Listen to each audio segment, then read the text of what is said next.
this weekend, and then they've had some select choir was yesterday, and select band is coming up on the 24th, and then in April they will finally get to go on their music trip to Florida. That's been postponed several times. So, that's really all I have. Another AD meeting coming up later this month in Mount Pleasant. All right, is there any questions for Michelle? All right, thank you. Steve, you're up next. Start off for students of the month, and I see Briley's here. Come on up here, Briley.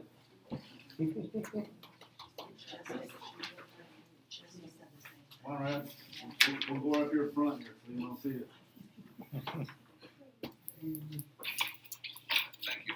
Briley is an 8th grader, and she was nominated by Mrs. Kerr. Mrs. Kerr is her middle school math teacher, so congratulations, Briley.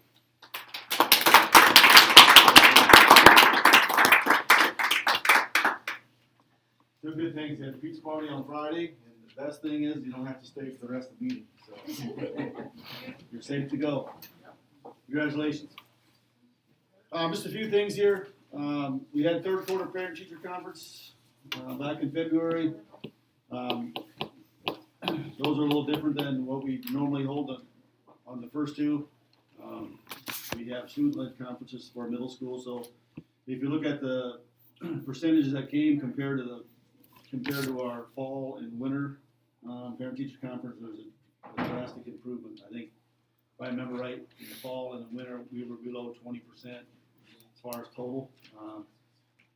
This time, 6-12 were 54%, and our 7th graders were the big winners. They had 81% of the parents. I think it would have been a little bit higher too. We had some parents gone at that time, some students on. That was a 4-day weekend, so we had some people gone on trips. So kudos to the parents and kids that came. So I've been talking with Shannon and Kelsey, our council, about ways to even improve that for our high school numbers next year when we do it again. So looking for those numbers to improve. On March 31st, end of this month, our juniors are going to be going to Washington High School for a college fair. There's 43 representatives there from post-secondary institutions. There's 2-year, 4-year technical schools, National Guard, Army Reserves. So it's an excellent opportunity for our juniors to go over there and check out some college representatives. So we're looking forward to doing that. It's the first time they've ever had it, so it's new for our kids. And then at the end of April, Mrs. Kerr is going to take a group of 6th graders to a math bee, sponsored by the AEA. Members are Elizabeth Parsons, Jed Reek, Reyes, Chiang, Lorraine Schultz, Grayson Nagel, and Emily Tips. So looking forward to that. And then April 13th, Mr. Dunham will be taking a group of students to Des Moines. For Career Pathways hands-on activity. They're gonna go down to SCC and get on a charter bus, and they're gonna charter them to Des Moines.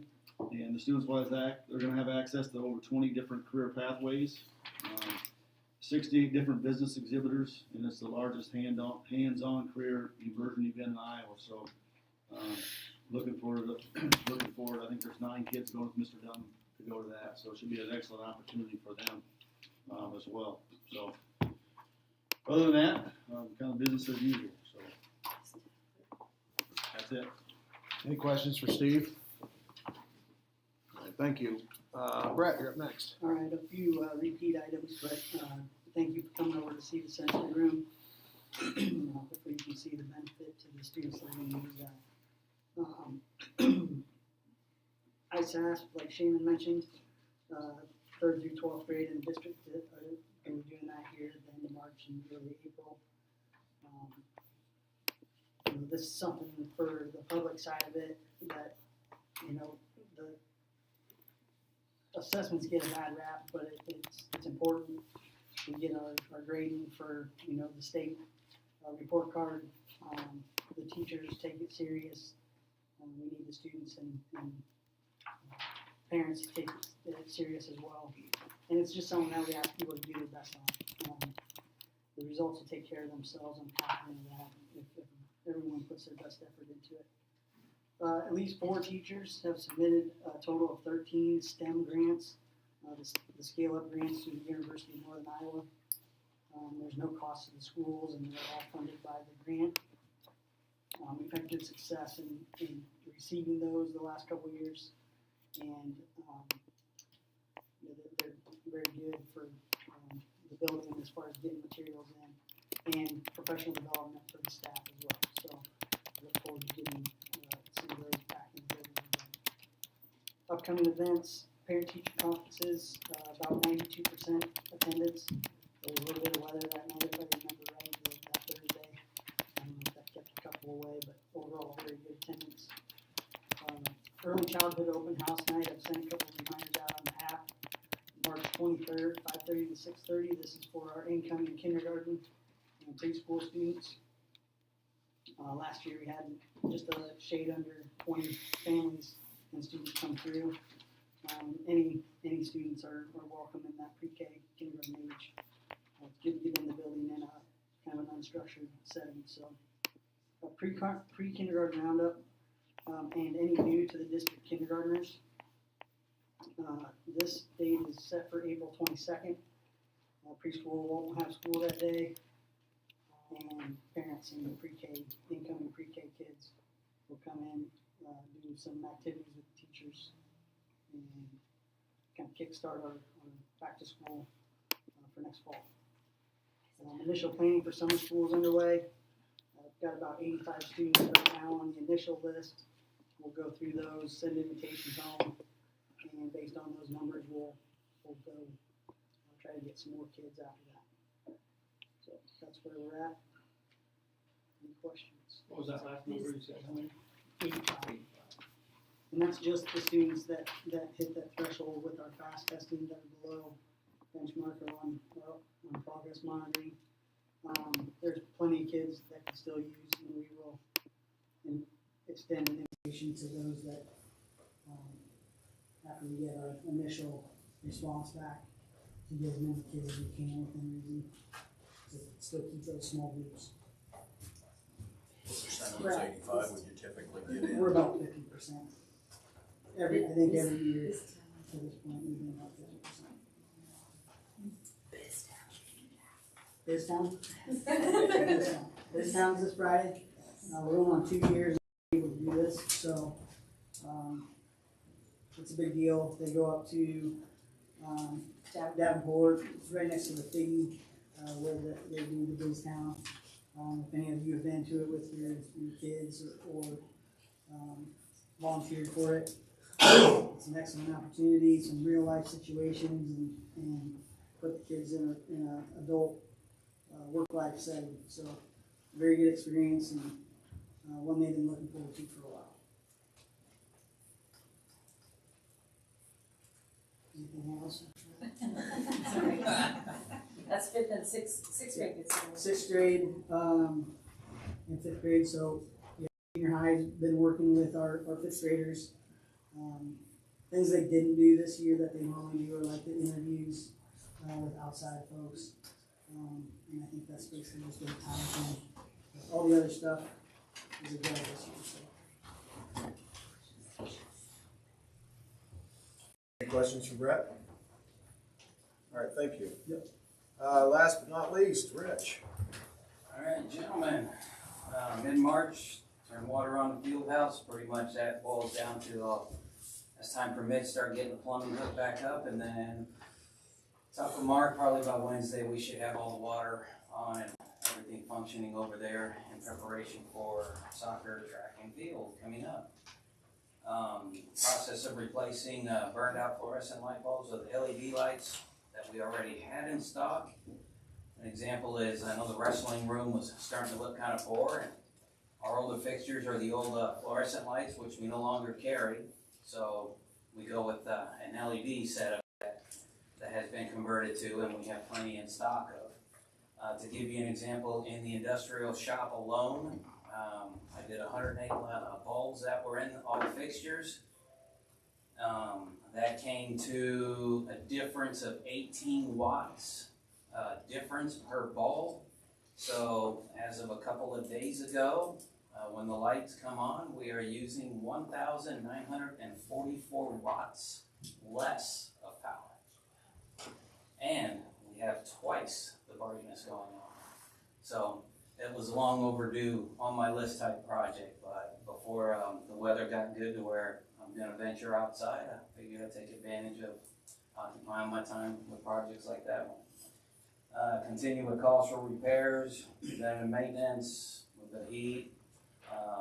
Every now and then with the weather, we get teased with the cooling systems being fired up, but here shortly, I'll be on the rooftops doing the filter changes as well in preparation for the warmer system, and they're probably overdue from the winter.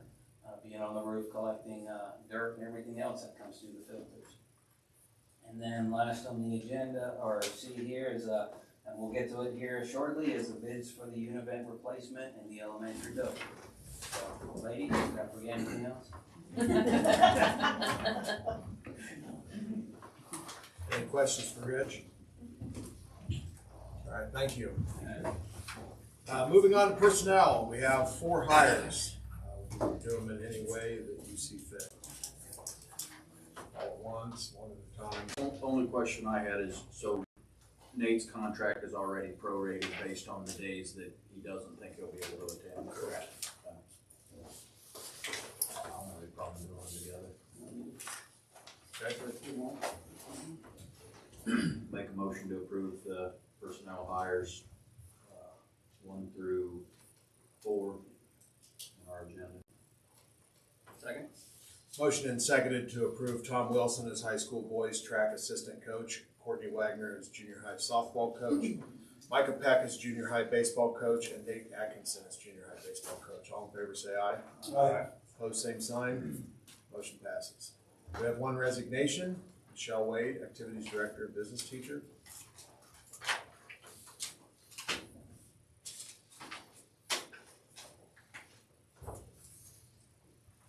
Make a motion to approve resignation of Michelle Wade, activities director and business teacher.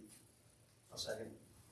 Motion and seconded to approve Michelle Wade's resignation for activities director and business teacher. All in favor say aye. Aye. Opposed, same sign. Motion passes. Moving on to new business. Presentation by members of the robotics team.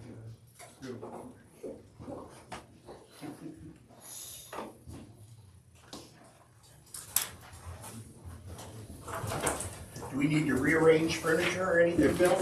Slide this table just a little bit that way, it helps. And we need to fire up there. Yep, come on. Okay.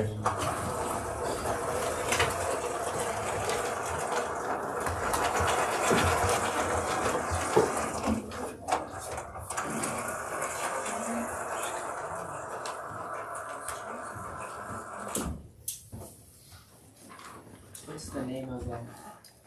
Should be Office, what the cat, Chromecast, me, Office TV or.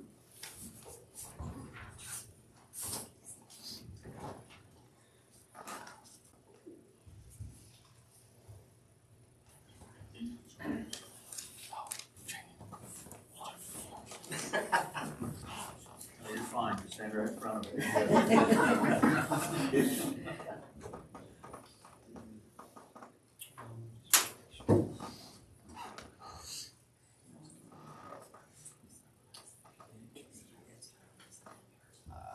Tries. We don't. Over and stick it out.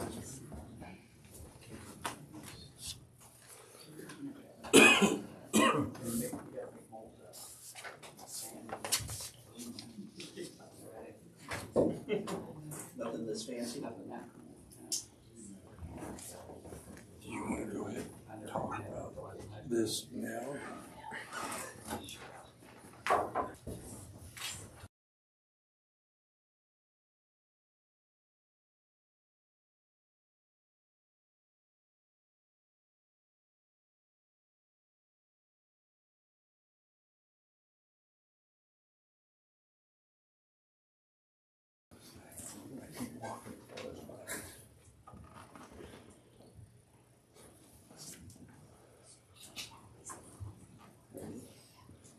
Here we go. All right. All right, here we go.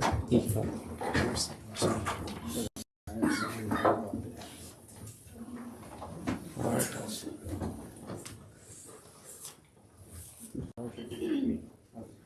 Good evening, everybody. We're your Wapello High School robotics team. Team 8824, the Wapello Royalty. Our main goal in this project is to enhance our skills and many employable skills that we could develop for the future. You're probably wondering what this robotics thing is, especially since it's not as wide known as something like BattleBots, where they're trying to destroy each other. This one specifically requires coding, engineering, leadership, and social skills. Everybody on the team has a job to do, and they need to do that job well for us all to succeed. Our team has many members so far. Our team members include Ian Davidson, myself, Ridley Ehrman, Trayden Schultz, and Tyler Ehrman, and Hunter Hewitt, Isaac Hewitt, Will Parsons, and Alexis Brown, and Emma Dunn. Oh, and of course our robot Prince Kevin, our hardest worker.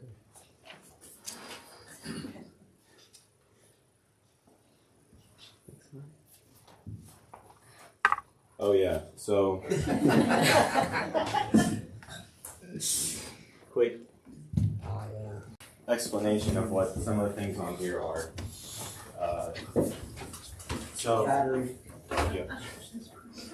The black cylinders are our main drive motors. This gray square is our main computer that runs everything on the robot. These white motor controllers, we code them and then they control what the motors do. And then this sends communication to the computer that controls the robot. This is our main power distribution panel. Camera. And this is the starting of what will do the tasks at the competition that we go to. It's going to have a box on top that dumps a ball out into a hoop that's about here. That's most of it. As mentioned before, robotics isn't just about building a robot and letting it loose. It requires a lot of trust in your teammates to do their job correctly, and it requires a lot of trust in yourself. There are jobs that are small, but if you make a mistake on them, it would really impact the team negatively. Like our sponsorship team, we have a group of people who will reach out to local businesses and see if we can get a sponsorship. But if they fail to do that and we don't have any extra money, it could be difficult to get parts that we need for our robot. As you can see on the picture, that top right picture is a picture of CAD drawing that we've done to show an example of what our robot could look like. It's developed since then and doesn't look quite like that, but we've done it in there to figure out some measurements and to just get an easier view of what it might look like when we're done. And then below that is what some of the code looks like for what our autonomous period of the match at our competition will look like. That program is kind of a shell of a program at the moment, but it's in the process of being built. With robotics, I bet you're wondering what each of us does. So we're going to go down the line and say everybody's name and what we do. So I'm Ridley Ehrman, and then I personally, I do a lot of stuff that doesn't necessarily have to do with hands-on activity, but more of like the sponsorship side, and I kind of try and help everyone that I can. I myself have had more experience in this with the previous, like the younger version of this, which is Lego League, and it's the same thing but younger and on a smaller scale, so that to get people interested in this sort of thing. And I was in that for a couple years too, so I'm already kind of familiar with this sort of thing. I joined because I kind of thought it was cool already. Some of the members of my brother's older brother's Lego League team, they joined. They checked out robotics, and I always thought that was kind of cool. So I wanted to try it when I got older. And in the future, I'd like to work on more coding stuff. I would love to do the coding side of this. It seems very fascinating to me. My name is Ian Davidson. I'm in charge of graphic design in the engineering field. I joined robotics because I'd like to learn more about electronics and just the engineering part in general. What I look forward to do in the future is learn more about the coding and just electronics in general. My name is Landon Muff, and I'm on the sponsorship team. And I joined because I have an interest in robots and engineering, and I look forward to engineering in the future. My name's Charles, and I help with the hands-on part of the robot, the engineering of it, building, not so much the design, but just putting it together and stuff. In the future, I'd like to learn some things, expand my knowledge on coding and engineering. I'm Tyler Ehrman. I was in Lego League just like him for 5 years, I think. Our team wasn't super successful, but we went to state every time. I got called on by him to start this, and I thought it sounded cool, so I decided to join. Most of my job is engineering a robot, building stuff on CAD, and building stuff through that code so that it does what we want it to. Emma, you want to tell them what your job is?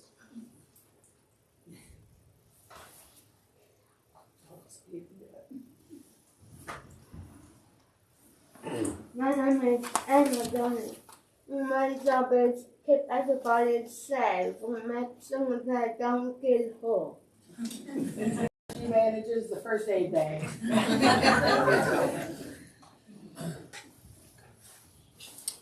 So, are there any questions? You guys want to build one of these for the sheriff's office?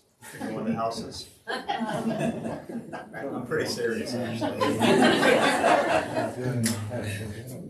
So Barb, how did this start? Okay, this started by an email Mr. Bowling forwarded to me. Said, what do you think? And I at first thought robotics is not, him yes, me no. But of course the dollar signs caught my eye because they were offering a grant to start the program. The program is called First Robotics. It's First in Research, Science, and Technology, I think is what the acronym stands for, I think. But First themselves were offering a grant of $6,000 to do it. The cost for the first year is $6,000. And I said, that's great, they're gonna pay for our first year, but who wants to start a program and get a bunch of kids interested in, and then next year say, yeah, now we get to come up with $6,000 on our own. So I was kind of iffy, then I talked to the state rep, and he said that he would work with us on funding, and I was like, you gotta show me something first. So right away, he got us $3,000 and $2,000 more dollars. So at that point, we had, $11,000, and I thought, okay, at least I knew the first year $6,000, the second year it goes down to $5,000, because the first year you get a lot of parts that you wouldn't have had before, where next year we can cannibalize this year's robot to make parts for next year's. So after this year it'll be $5,000. So I thought, well, if nothing else, we've got at least enough for the first 2 years already. And if we can get new sponsors within those 2 years, then we'll start banking for year 3. So I felt like, okay, it's sustainable. And that was with what he got. And I thought, well, we haven't even tried, in our area or the people that we could ask. So, and really, my role in the district is a tag teacher, talented and gifted program. And with the schedule, it's hard for me to be able to do a lot with the junior high, 7th through 12th grade, just because there's not time in the day because they're in class. They have their AATs, but some of those days are used, and it was like, okay, so what can I offer these kids? And robotics was something that several of them said they were interested in. So that was going to meet a need for me as far as we're offering the kids an option for something that they could do for their tag program. And obviously I felt like it would be a good, honestly, they have taken it and run with it. Even this, I told them, you guys, the school board wants to hear about it, take care of it. This is the first I think they did a pretty good job. I didn't write anything, I didn't tell them what to do. I just said present, give them all the information they would want to know. So moving forward, our competition is March 23rd through 26th at UNI. There will be 56 teams. Iowa is one of the harder states as far as Bill and I went to a training in Cedar Falls, an all-day training, and then we've had weekly Zooms since October, every Tuesday night for an hour. The kids have been working a lot on Wednesdays, and after school almost every day, and in the morning sometimes as well. So they were putting in quite a bit of their extra time down there with me. So it's been good. Also, I've been able to utilize something that I bought a couple years ago with Perkins, which was my 3D printer, and they've actually using it to make parts for this that are going to help us in the competition. One of the parts is the camera. Little camera sticking up, that white thing that you see there was made on a 3D printer, and they're passing out something that they made for you guys, all of you around the tables, on the 3D printer. So there's other things that they're learning as well as just the electronics engineering. Problem solving. Problem solving is a big thing, and they're doing a really good job at that. And we're directed them a little bit, but they're coming up with the solutions themselves, and that's part of it. Problem solving, engineering it. So we'll go about a Wednesday night, robot off for it to be checked, then competition starts Thursday as like preliminary, then the Friday is the full day, and then Saturday is the championship stuff. And they're coming from states all around Iowa as well. And the Cedar Falls team has been at it for about 29 years, and they've actually gone to China 3 times with their team. They've had kids that have gone on to work for NASA and gone to MIT and other schools like that in engineering. So both Iowa State and UNI routinely recruit kids from their robotics team, and he said, I think Mr. Schwartz said they had 6 kids that got full ride scholarships for engineering to UNI just because they were on robotics. And so, we're one of 5 teams this year that's a rookie team, and I feel like we have a really good chance of possibly winning the Rookie of the Year, but we'll see. We'll have to see how it goes. In our Zooms, that every week they ask us, what are your kids working on, and how are they doing? And it has been really exciting to be able to share what our kids are doing, and some of the other coaches are like, we still can't figure out how to get it to move. And at the training, they told us, first year, do not think you're going to build a robot that's going to compete with these teams that have been going for 20 years. Because they didn't get there in 1 or 2 years. They got 20 years of experience. So he said, if all you can do is get a robot that will move from point A to point B, that's enough. Because at the competition, it's 3 teams versus 3 teams that you make an alliance. And so he said, if all you can do is move to block other teams from being able to score, you're still helping your alliance out. So he said, rookie teams, all you should be focused on is getting your robot to move. And we told them that, but that wasn't enough for them. They're like, no, we can do better than that. And every time when they got it to move, it's like, yes. And then I thought, what are you going to do now? Okay, well now we're going to do that. Go for it. It has been so exciting to just stand back and let them do their thing, and how they work together. And Tyler especially has done a good job letting the other kids do it and showing them and saying, here's what we need to do, and then kind of stepping back and watching. It's been super fulfilling for me to be able to see kids training kids rather than, let me show you how to do this. Because in teaching, he is learning more himself, because that process of let me explain it to you, it's just invaluable. So, any other questions? I was just going to say I'm impressed that you have everybody seems to have an interest. You have your coding and programming and graphics, and you have a mechanic, and not everybody wants to do the programming. Not everybody wants. That's a heck of a good team there. When you can get everybody to want to pitch in and do something different, that's amazing. Our team is probably going to be one of the smaller teams at the competition. Average size is, they said there will be minimum size they recommend is 8 kids. They said it's really hard to do with less than 8. There will be teams there with 50 to 60 kids. In my mind, it's hard for me to wrap my head around how 50 to 60 kids can all work on that. Of course they don't. We did, I should mention, Muscatine volunteered to mentor us, and we did go visit them 1 or 2 different nights, and they were very helpful to let us see the robots and talk through kind of the process, and they went around and shared what what the kids liked about each of it. So I think that was helpful for some of our kids who weren't familiar with it to see what is this even about. But yeah, we kept saying, do you want to, because Muscatine kept saying, come work with us, come bring your robot and we'll help you. And I kept saying, do you guys want to go to Muscatine this weekend? No, we want to do it ourselves. And you know, they've done it. Great job. Very nice. Thanks, guys. I think that Give me one thing that. that Barb